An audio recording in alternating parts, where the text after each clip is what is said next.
हम लोग डॉक्टरी टेस्ट के बारे में बात कर रहे थे। डॉक्टरी टेस्ट मतलब क्या होता है? नीचे जो हमने दो डायग्राम दिए हैं वो पहले देख लीजिए। इसमें हम लोग क्या कर रहे हैं, देखो पहले हमारे पास एक मोल्ड रहेगा, ठीक है। इस मोल्ड के अंदर हमने क्या किया कि बिटुमेन को हमने फिल किया है, ठीक है। तो हमारे पास तीन है हमारा मोल्ड। इस तीनों मोल्ड में हमने बिटुमेन को फिल करके है। ये हमारा जो बात है ये टोटली वाटर पानी के अंदर में रहता है, ओके। फिर ये जो दूसरा डायग्राम हम लोग देख पा रहे हैं, फिर हम लोग क्या करेंगे, एक साइड हमारा जो है वो फिक्स रहेगा और दूसरा साइड ये खिंचता हुआ रहेगा, ठीक है। अगर हमारा बिटुमेन जो है अगर बीच में अगर हमारा टूट जाता है, मान के चलो यहाँ पे ये टूट जाएगा, तो हमारा ये बिटुमेन खराब क्वालिटी का है, ठीक है। ये जब तक जाएगा लंबा तो उतना हमारा बिटुमेन का डक्टिलिटी का वैल्यू उतना अच्छा रहेगा, ठीक है। समझ में आया? हेलो। सर एक बार फिर से बता दीजिएगा। ये है हमारा वाटर बाथ जो हम जिसके अंदर हम लोग डक्टिलिटी टेस्ट करेंगे। ये हमारा जो स्पेसिमेन है, हम लोग तीन स्पेसिमेन को एक साथ रखेंगे, ओके। फिर हम लोग क्या करेंगे, ये वाला जो पोर्शन है, जिस पोर्शन को ये वाला पोर्शन को हम लोग फिक्स रखेंगे। तीनों पोर्शन हम लोग फिक्स रखेंगे। ये हमारा पानी के अंदर में रहता है, ओके। नेक्स्ट जो है क्या करेगा, ये वाला पोर्शन मूव करता हुआ इस साइड में जाएगा। ये वाला पोर्शन जो प्लेट हम लोग देख पा रहे हैं ये टोटली मूव करते जाएगा, ओके। वही नेक्स्ट डायग्राम में दिया हुआ है। देखो मूव करते हो वो इस पोजीशन में पहुंच गया है। बट बिटुमेन जो है वो वो थिन हुआ है बट टूटा नहीं है। तो अगर बिटुमेन टूट जाता है तो उसका क्वालिटी हमारा खराब है, ओके। बट ये जितना लंबा खींचेगा उतना ही उसका डक्टिलिटी का वैल्यू बहुत ज्यादा होगा। तो मैक्सिमम डक्टिलिटी वैल्यू हमारा नियर अबाउट 100 mm के आसपास होता है, ओके। अब हम लोग यहाँ पर पढ़ते हैं, देखो the binder is heated slowly to pouring consistency between the 75 degrees Celsius to 100 degrees Celsius above the approximate softening point, okay. तो बिटुमेन का जो सॉफ्टनिंग पॉइंट है वो उसको पहले टेस्ट करके हम लोग चेक कर लेना है कि उसका सॉफ्टनिंग पॉइंट कितना है। उसके बाद near about 75 to 100 degree Celsius में बिटुमेन को हम लोग हीट करेंगे। हीट करने के बाद हमने ये जो हमारे पास जो मोल्ड है उस मोल्ड में उसको प्लेस कर देंगे, okay. The mould is placed on a brass plate and coated with a mixture of equal parts of glycerin and the dextrine. The fluid bitumen is poured into the mold more than level full and allowed to cool, ठीक है। तो ये जो है इसको हम लोग पहले पानी के अंदर नहीं रखेंगे। ये हमारा पहले बाहर में एक टेबल के अंदर रहेगा, उसके अंदर हम लोग बिटुमेन को पोर करेंगे और एक्सेस बिटुमेन अगर हो गया तो उसको हम लोग टॉप लेवल से कट कर देंगे, ठीक है। और कट कब करेंगे, जब तक ये कूल ना हो जाए, okay. The molds are taken out and the excess bitumen removed with the means of the hot sharp knife. The assembly is placed again in the bath and kept there for 85 to 95 minutes at 27 degrees Celsius. तो bath का जो temperature होगा वो होगा near about 27 to 30 degree Celsius. That means हमारा जो room temperature रहता है वही रहेगा। नियर अबाउट 1.5 आवर तक हम लोग इसको कंटिन्यूअसली करते रहेंगे। The sides, the molds are removed and the clips are hooked onto the ductility machine. Okay, जैसे कि हमने बताया कि ये वन साइड हमारा क्या है, ये फिक्स्ड है, ये हमारा हुक करके हम लोग रखे हैं। The pointer is set to read 0, load is applied and the reading is recorded when the bitumen thread just breaks. Okay. The average distance of two normal tests in centimeter through which the pointer has traveled to produce the rupture is reported. In a normal test, the material between two clips pulled with thread. Okay, तो ductility test समझ में आया?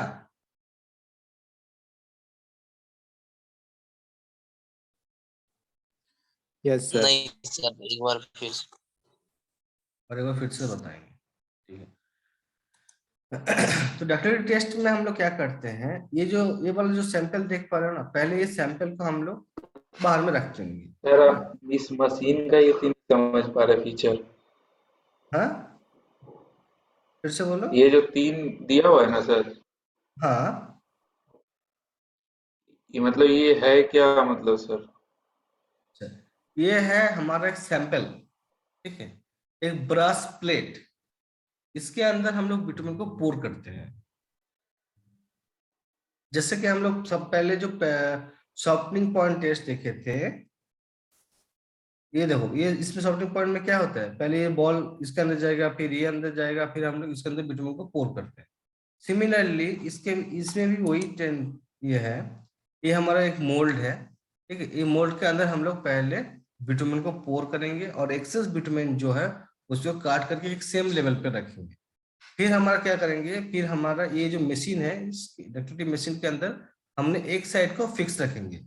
पहले ये जो portion है, ये दो पोर्शन के बीच कोई गैप नहीं रहेगा, ठीक है, ये दो पोर्शन एक साथ ही रहेगा। फिर हम लोग क्या करेंगे, ये जो प्लेट पहले इसको बिठा देंगे, फिर उसको स्क्रू से वो टाइट कर देंगे।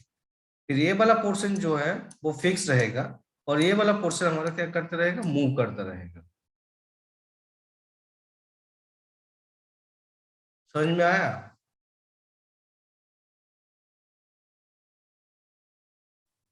Hello? Yes sir.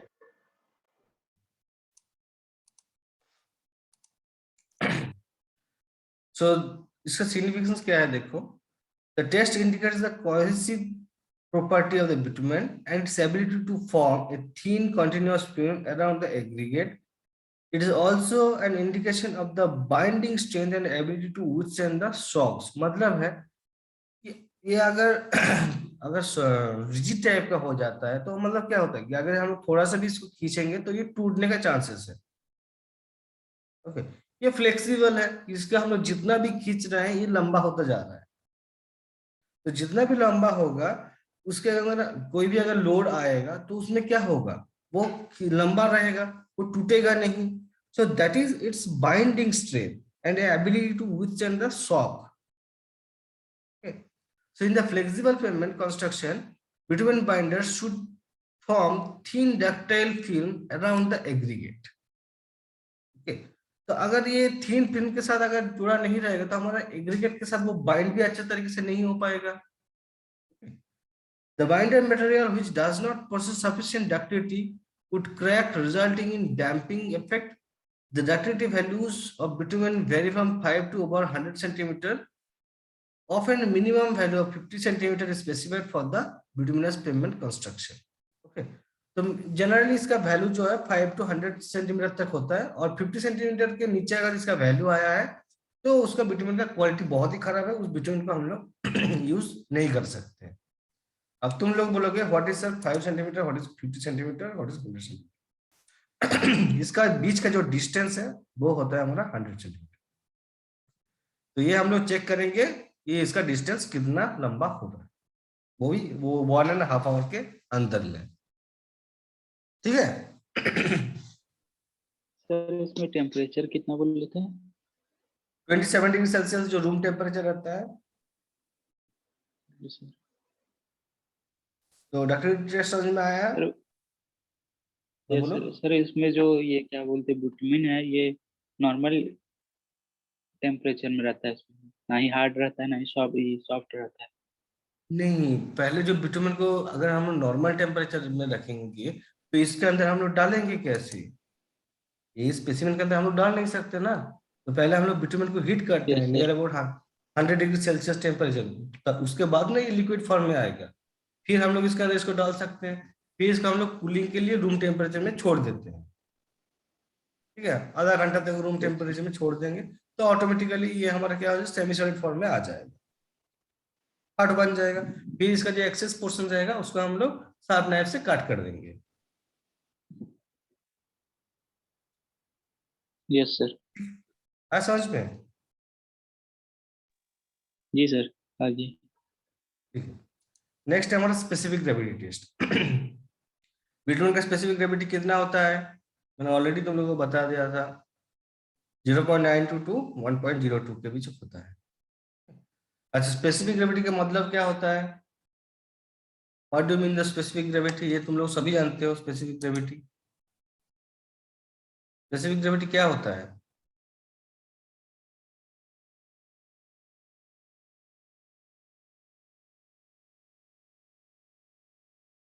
Anyone? What is specific gravity?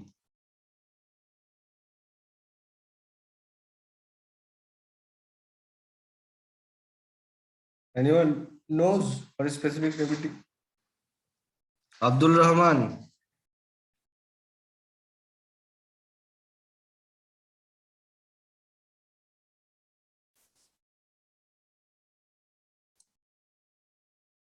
Okay. So specific gravity defined as the ratio of the mass of a given volume of the substance to the mass of the equal volume of water at 27 degrees Celsius plus minus 1 degree Celsius. It can be determined by the pycnometer method or balance method. तो specific gravity मतलब क्या, अगर bitumen का अगर हम लोग test करते हैं बिटुमेन का स्पेसिफिक ग्रेविटी, तो वो नॉर्मल में कितना उसका वेट रहता है और पानी के अंदर उसका कितना वेट रहता है, उसका जो रेशियो होगा that will be it's specific gravity. That is the ratio of mass of a given volume of the substance to the mass of equal volume of water. समझ में आया? यस सर, इसी से मॉइस्ट वेट का check करते हैं sir soil में, जो मॉइस्चराइजर होता है. हाँ कर सकते हैं, पर सॉइल का मॉइस्चर कंटेंट फाइंड करने के लिए हम लोग उसको जनरली क्या करते हैं उसको हॉट एयर के अंदर हम लोग रखते हैं, फिर हम लोग को पता चलता 24 आवर्स के अंदर ओवन में हीट करके उसका ओवन के पहले वेट करके, हाँ उसके ओवन में 24 आवर्स तक रखते हैं. हीट करने के बाद फिर हम लोग चेक करते हैं उसका वॉल्यूम में कितना चेंज आया है. मॉइस्चर कंटेंट अलग है, स्पेसिफिक ग्रेविटी अलग है. ठीक है सिर्फ इकोनोमीटर में, तो ये दूसरा मेथड है क्या? पिग्नोमीटर मेथड मतलब एक छोटा सा मशीन टाइप का रहेगा, उसके अंदर हम लोग क्या करते हैं बैलेंस टाइप का, हम लोग ज्यादा बैलेंस मेथड को यूज करते हैं. तो पहले हम लोग क्या करते हैं बिटुमेन का सैंपल का हम लोग वेट ले लेते हैं, फिर वही बिटुमेन का सैंपल का हम लोग पानी में उसका वेट ले लेते हैं. मतलब मान के चलो, अच्छा फोटो वो दिखा देते हैं.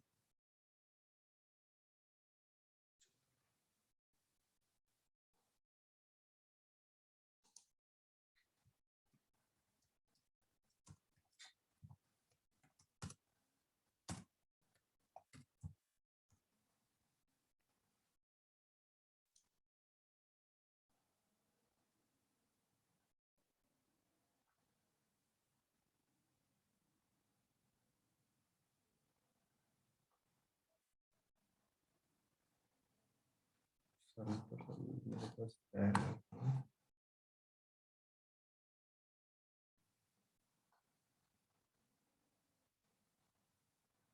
सैंपल का फोटो अभी मेरे पास है नहीं, हम जब कॉलेज आओगे तो हम लोग दिखा देंगे. ठीक है, कॉलेज में अवेलेबल है. ठीक है, कॉलेज में बैलेंस मेथड अवेलेबल है, हम तुम लोग को दिखा देंगे. ठीक है, तो प्रोसीड्यूर की बात करते हैं. देखो, in the pycnometer method the specific gravity bottle is clean, dried and weighed along the stopper. Okay, it is then filled with the fresh distilled water and kept it water container for half an hour at temperature near 27 degree plus minus 1. The bottle is removed and cleaned from the outside. The bottle containing distilled water is now weighted. The bitumen is heated up to pouring temperature and poured in the empty bottle. Okay, the material is filled to the half and inclusion of air is prevented. To permit an escape of the bubbles, the sample bottle is allowed to stand for half an hour to suitable temperature and then cooled at 27 degrees Celsius before weighing. Okay.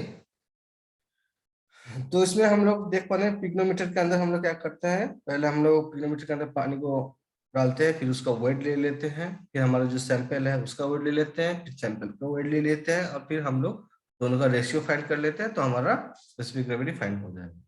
और जो हमारा balance method है, in the balance method test specimen 12 mm cube prepared by pouring in liquefied sample in a brass mold. The sample is weighed in air and is then weighted in the distilled water. Okay, and maintain 27 degrees Celsius plus minus 1 to the nearest 0.1 mg.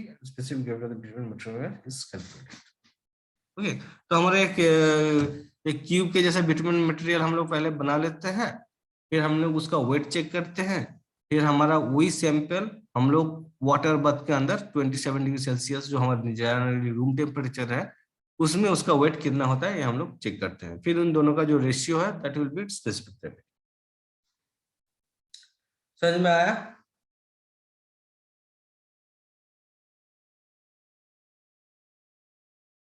Yes sir. Yes.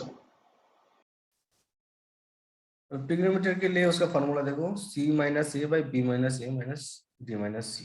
ये क्या है हमारा weight of the specific gravity of the बोतल, B है weight of the specific gravity बोतल filled with the distilled water, that will be B. C है हमारा weight of the specific gravity बोतल about half filled with material, जो हमने bitumen लिए हैं, and d is the weight of the specific gravity bottle about the half filled with the material and the rest distilled water। इसमें हमारा d मतलब क्या रहेगा, d के अंदर हमारा पूरा जो पिग्नोमीटर जो छोटा सा रहता है, ये पिग्नोमीटर मान के चलो एक छोटा सा बाल्ब टाइप का होता है। तो d के अंदर मतलब क्या रहेगा, इसमें पूरा सैंपल पूरा फुल रहेगा, इसमें आधा पोर्शन हमारा डिस्टिल्ड वाटर रहेगा और आधा पोर्शन हमारा क्या रहेगा बिटुमिनस मटेरियल। सी मतलब क्या रहेगा, इसमें आधा पोर्शन हमारा रहेगा मटेरियल, बिटुमिन रहेगा। बी तो हम लोग को पता है और ये भी पता है, तो इससे हम लोग स्पेसिफिक ग्रेविटी का ये फॉर्मूला है, इसे हम लोग फाइंड कर सकते हैं।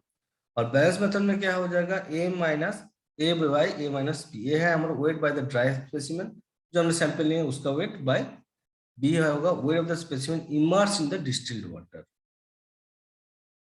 ये माइनस ए बाई, इसका रेशियो लग लेंगे तो हमारा, तो हम लोग ज्यादातर इस प्रोसीजर को ज्यादा फॉलो करते हैं स्पेसिफिक ग्रेविटी फाइंड करने के लिए, बैलेंस मेथड। ठीक है, समझ में आया? Yes yes sir. सिग्निफिकेंस देखो क्या है, density of the bitumen is fundamental property of the frequently used in the classifying the binders for use in the paving jobs. मतलब रोड के लिए हम लोग जब ये करते हैं तो हम लोग ये जानना जरूरी है कि इसका स्पेसिफिक ग्रेविटी कितना होता है।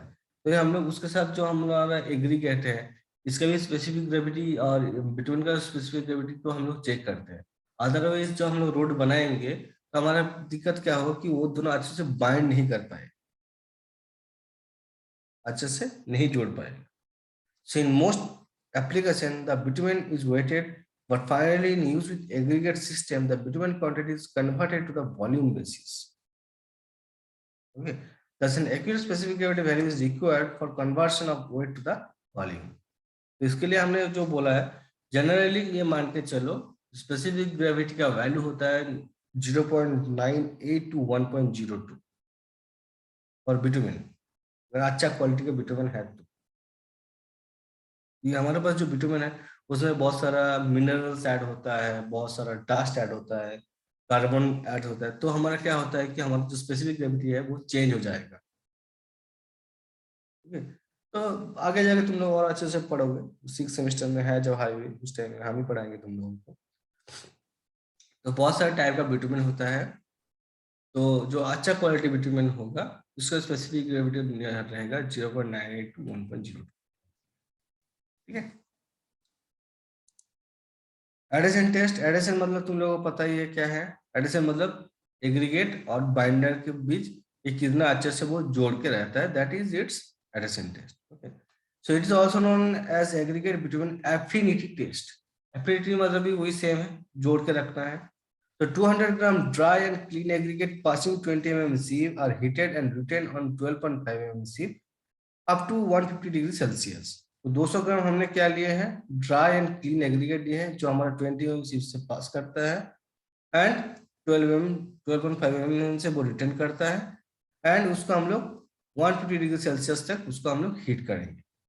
क्योंकि मान के चलो कि अगर हम नॉर्मल टेम्परेचर को एग्रीगेट लेते हैं और बिटुमेन अगर हमारा हाई टेम्परेचर में लेंगे तो ऑब्वियसली वो सबके साथ जोड़ जाएगा। उसके लिए हम लोग दोनों को ही सेम टेम्परेचर में हीट करना है। So when the binder of bitumen up to 100 degrees Celsius, in the case of tar, the binder 5% by weight is heated up to 10 degrees Celsius more than the aggregate separately. Okay. The heated aggregate binder mixed thoroughly, the mixture is transferred to a 5 ml beaker and cooled at room temperature for about 2 hours. तो हम लोग क्या करेंगे, bitumen को mix करने के बाद एक 500 ml बीकर लेंगे, उसके अंदर हम लोग सबको मिक्स करके 2 घंटे तक रूम टेम्परेचर में उसको छोड़ देंगे। The coated aggregate are immersed in distilled water to cover the beaker and kept in water bath maintain the 40 degree Celsius. उसके बाद हम लोग क्या करेंगे, हमारे पास क्या हुआ, एक मोल्ड की तरह आया, एक सैंपल की तरह आया है, हम लोग एग्रीगेट और बिटुमेन दोनों को एक साथ जोड़ के रखे हैं। अब हम लोग क्या कर रहे हैं, वो सैंपल हमने लिए हैं उसको हम लोग पानी के अंदर नियर 40 डिग्री सेल्सियस में हम लोग उसको डाल दिए हैं। Taking care that level of water in bath at least half the wait of the beaker. ठीक है, ये हमारा जो सैंपल लेंगे, ये इस सैंपल का वेट जो है, तो हमारा जो बीकर लेंगे उसका आधा होना चाहिए। The beaker is then taken out from the water bath after 24 hours and cooled at room temperature. The percentage of stripping is estimated visually, keeping the specimen still underwater. The average of 3 results rounded off the nearest whole number is reported to the stripping value of the tested aggregate.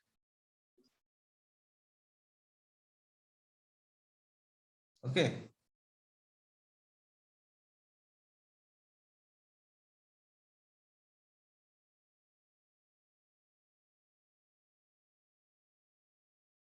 समझ में आया?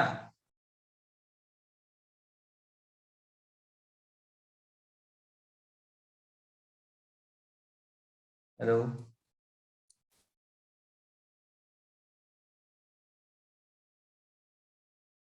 समझ में आया कि नहीं है addition test?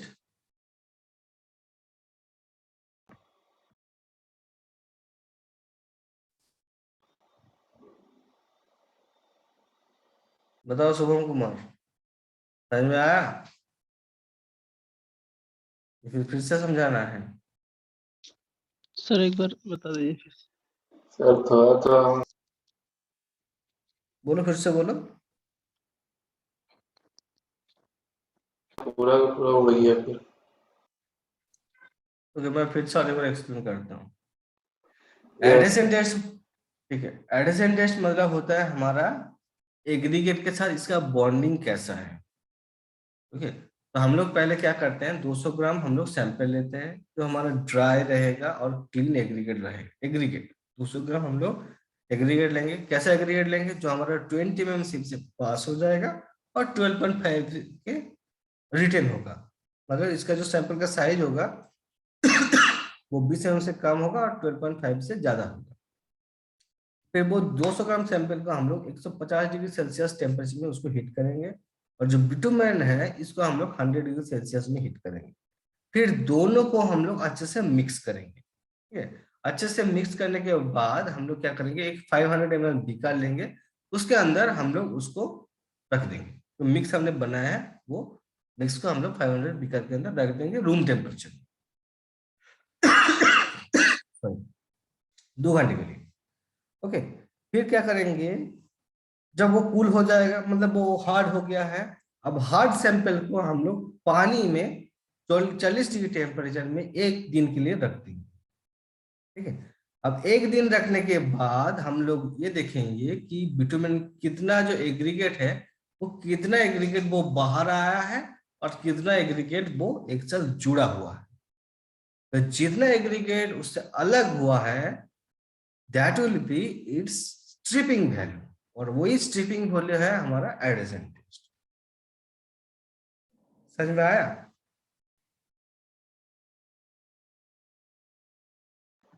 Yes.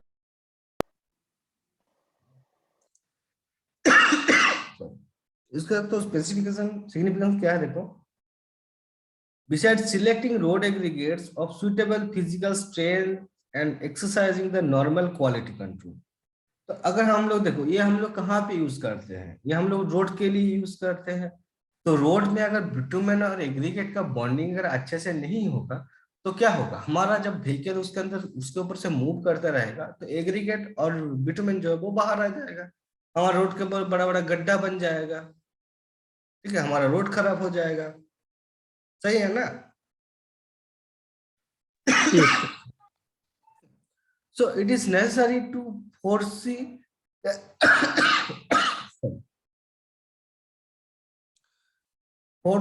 adhesion behavior of the aggregate with bitumen as otherwise road is likely to fail due to the disintegration of the road components under the stresses of traffic.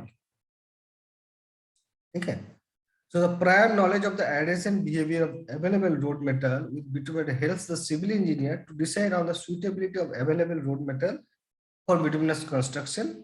The stripping value of the aggregate in bituminous construction should not be more than 25%. Okay.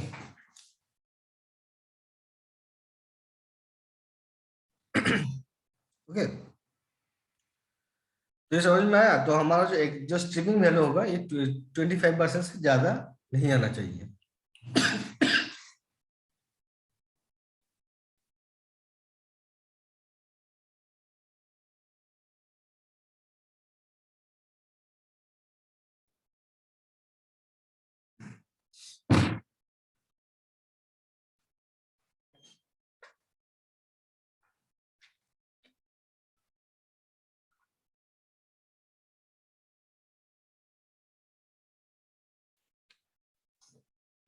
समझ में आया addition test क्या है?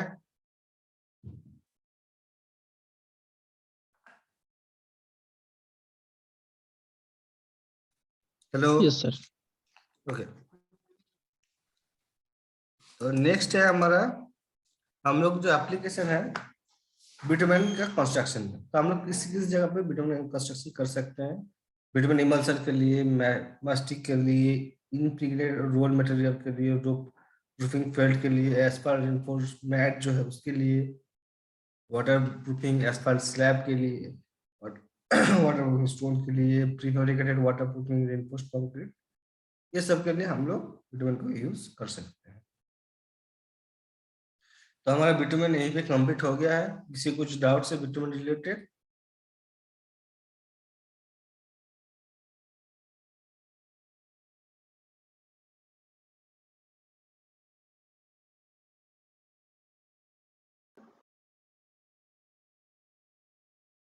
Sir हमको नहीं sir.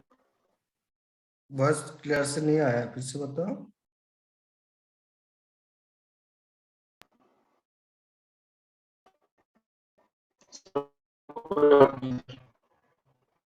तो voice break हो रहा है बहुत ज्यादा, तुम सुन नहीं पा रहे हो। तुम मैसेज में लिखो ना।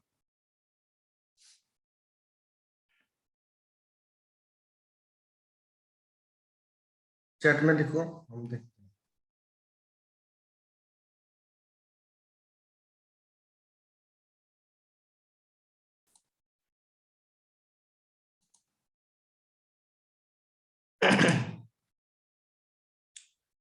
तो बिटुमेन के साथ और किसी कुछ डाउट्स वगैरह है तो बोल सकते हो, otherwise I will move to the timber.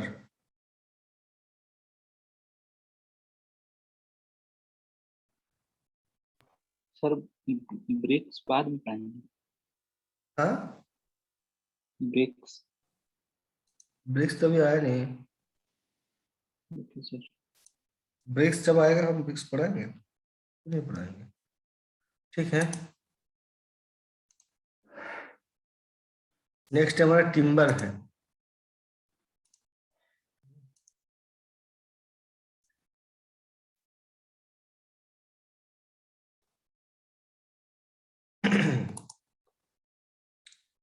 अच्छा, तुम लोग मुझे बोल सकते हो कि वुड और टिम्बर के बीच क्या डिफरेंस है?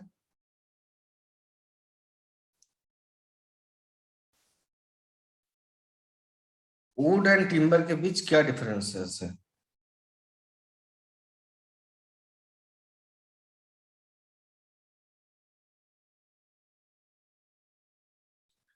टिम्बर जो है ये होता है हम लोग जो इंजीनियरिंग पर्पस के लिए यूज करते हैं, that is the timber.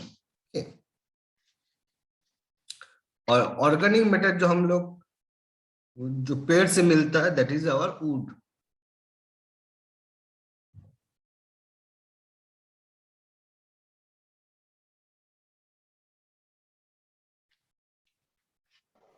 Sir timber भी तो वुड से ही ना, पेड़ से ही ना आता है सर। हाँ, वुड से ही बनता है, बट जो इंजीनियरिंग पर्पस के लिए यूज होता है उसको हम लोग टिम्बर कहेंगे। ओके, जो भी इंजीनियरिंग वर्क के लिए यूज होगा। ओके, और वुड क्या है? वुड भी एक तरह का टिम्बर है। बट हर टिम्बर हमारा वुड नहीं होगा।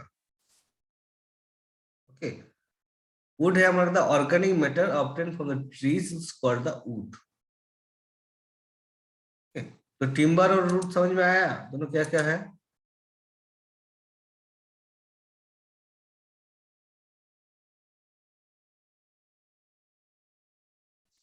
ओके उसके बाद हमारा आता है लंबर। लंबर मतलब क्या होता है? सर सॉफ्ट, उसमें हाँ बोलो। हार्डवुड हो चाहे सॉफ्टवुड हो, दोनों कोई फर्क नहीं पड़ता है सर उसमें। इसमें जैसे आप बोले ना सर पेड़ से आता है, तो उसमें कुछ एक डिफरेंस हार्डवुड और सॉफ्टवुड का भी होता है या नहीं होता है, वो हार्डवुड सॉफ्टवुड टिम्बर हम में बाद में और वुड में? नहीं नहीं, हार्डवुड और सॉफ्टवुड जो है वो हम बाद में आएंगे। अभी हम जनरल बात करते हैं। जो वुड क्या होता है? वुड है हम लोग जो पेड़ से मिलता है, दैट इज आवर वुड। ठीक है, और वही वुड को जब हम लोग इंजीनियरिंग पर्पस के लिए यूज करते हैं, दैट इज आवर टिम्बर। ठीक है, इंजीनियरिंग वर्क मतलब होता है किसी के, अगर हम लोग घर बनाते हैं, किसी भी हम लोग वॉल वॉल स्ट्रक्चर बनाते हैं, ठीक है, ब्रिज बनाते हैं, दैट इज आवर टिम्बर। ठीक है, अब ऊट से हम लोग आग भी जलाते हैं, वो तो टिम्बर नहीं है। बेसिक डिफरेंस समझ में आया क्या है दोनों के डिफरेंस? यस सर, समझ गए। नेक्स्ट जो है लंबर। लंबर मतलब क्या होता है? डायग्राम पहले देख लो। ये है हमारा लंबर। ठीक है, ये सारी चीज। The swordwood meant the construction in the from the boards is called the lumber। ठीक है, जो हमारा बोर्ड के अंदर में रहता है उसको हम लोग लंबर कहते हैं। तो हम लोग देख पाते हैं ये हमारा क्या है, बोर्ड बोर्ड के टाइप का रहता है। So this all are the lumber. Next है हमारा स्ट्रक्चर ऑफ ए ट्री। तो ये भी तुम लोग जानना जरूरी है कि ये कौन सा क्या चीज रहता है। तो हम पूरा का हम लोग कहते हैं क्राउन कहते हैं। नीचे का जो ये हिस्सा वाला है इसको हम लोग कहते हैं ट्रंक, ये वाला हिस्से को। ये ऑब्वियसली हम लोग पता है कि हमारा क्या होता है, ब्रांच है। और ब्रांच के बाहर जो रहता है ये वाला पोर्शन, इसको हम लोग ट्विग्स कहते हैं।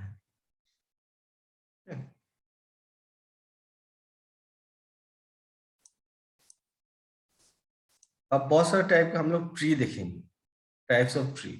Trees are classified into groups depending upon growth pattern. इसका ग्रोथ पैटर्न क्या है?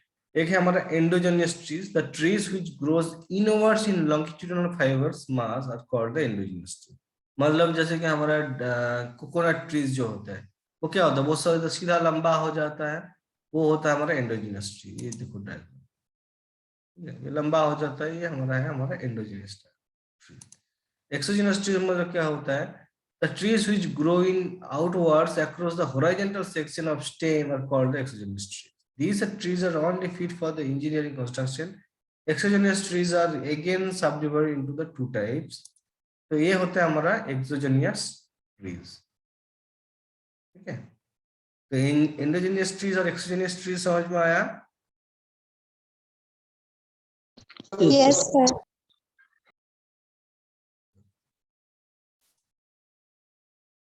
तो एक है हमारा कॉन्फाइनर्स और एवरग्रीन। जो हमने एक्सोजेनस ट्री को दो हिस्सों में बांटा था, यह एवरग्रीन रहेगा। They give the soft tooth. ठीक है, okay, they have the pointed leaves. यह है हमारा कॉन्फाइनर्स और एवरग्रीन। ये जैसे हमारा देवदार हो गया, पाइन, चीर, केर, एक्सेट्रा, ये सब सारे ट्री है हमारा कॉन्फाइनर और एवरग्रीन। और एक है हमारा deciduous, these have the hardwood. ठीक है, तो जो पहले कौन क्वेश्चन पूछ रहा था? शुभम, राइट? शुभम तुम्हें पूछ रहे थे ना क्वेश्चन, हार्डवुड और सॉफ्टवुड। कौन पूछ रहा था? Yes sir. तो क्लियर हो क्या सॉफ्टवुड कौन सा है, हार्डवुड कौन सा है? सर वो तो पहले से क्लियर है सर, उसमें बोल रहे हैं सर कि जैसे टिम्बर और जो वुड है सर, वो दोनों में इन दोनों का कोई मतलब नहीं होता है। आपने बोला क्यों ना मतलब सर नहीं कि होगा? क्यों मतलब नहीं होगा? सॉफ्टवुड से जैसे कि हम लोग प्लाईवुड बनाते हैं तो हमारा वो टिम्बर के काम में आएगा। हार्डवुड में बहुत सारे जगह पे हम लोग सपोर्ट के लिए यूज करते हैं, वो भी हमारा टिम्बर आएगा।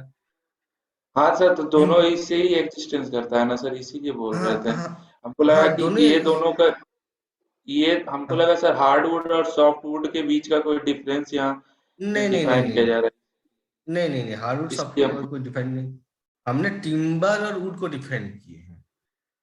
ठीक है सर, वुड जो है वो कंफ्यूज हो हमारा ठीक है, ठीक। सो ठीक। डिसीडियस मतलब क्या है? These have the hardwood, this have the broad leaves. इसमें हमारा क्या है? बड़ा बड़ा पत्ता मिलता है, जैसे कि हम लोग साल, सीन, टीक, ये सब जो पेड़ देखते हैं इसमें हम लोग क्या देखते हैं? बड़ा, बहुत बड़ा बड़ा पत्ता देखते हैं, पत्ता। और इसमें हमारा जो है वुड जो है बहुत ही हार्ड होता है। नेक्स्ट जो है इंपॉर्टेंट है वो सीजनिंग ऑफ टिम्बर। ये बहुत ही इंपॉर्टेंट है तुम लोगों के लिए। So as pressed timber, which is obtained from trees, contain about 30 to 40% sap or moisture. जो हम लोग लकड़ी से, जो पेड़ से हम लोग लकड़ी बनाते हैं, नियर अबाउट 30 से 40% हमारा उसमें मॉइस्चर रहता है। तो इतना मॉइस्चर रहेगा तो हम लोग उसके अंदर अगर हम लोग उसको टिम्बर की तरह यूज करेंगे तो हमारा कोई भी कंस्ट्रक्शन करेंगे वो खराब ही होगा। This sap is very harmful for the life of a timber. Therefore, it is necessary to remove that sap by applying some special methods. All those methods which are used to removing the sap from the timber are collectively termed as the seasoning of the timber. तो seasoning of timber समझ में आया क्या होता है?